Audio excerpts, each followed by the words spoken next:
ሞሪንጋ ፓውደርን ለዶሮች እንዴት ነው የምንሰጣቸው የሚለውን በዚህ ቪዲዮ ላይ እንመለከታለን። ሞሪንጋ ፓውደር ከቄብ ዶሮች በተሻለ እንቁላል በመጣል ላይ ላሉ ዶሮች ቢሰጣቸው በእጅጉ ይጠቅማቸዋል። ለቄብ ዶሮችም መጠኑን ቀንሳችሁ መስጠት ትችላላችሁ። አጠቃቀሙን በተመለከተ አንድ ማንኪያ የሞሪንጋ ፓውደሩን ከ5 እስከ 7 ሊትር በሆነ ውሃ ጋር በመቀላቀል በምትመለከቱት መልኩ መስጠት ትችላላችሁ። የመጀመሪያቸው ከሆነ ለመጠጣት ሊቸገሩ ስለሚችሉ አንዴ መስጠት ከጀመራችሁ በኋላ እንደ ኖርማል ውሃ መጠጣት ይጀምራሉ።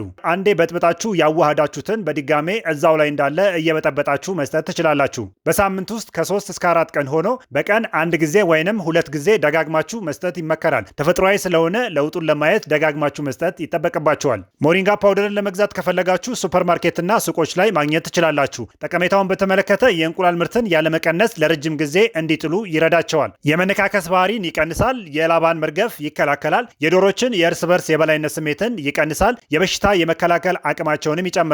ለቫይታሚንና ለመድኃኒት መግዣ የምታወጡትን ወጪም በከፍተኛ ሁኔታ መቀነስ ትችላላችሁ። ይህ ቪዲዮ ከተመቻችሁ ላይክ አድርጉልን። ለዛሬ የነበረን ቆይታ ይሄን ይመስላል። በሌላ ጊዜ በሌላ ስራ እንመለሳለን።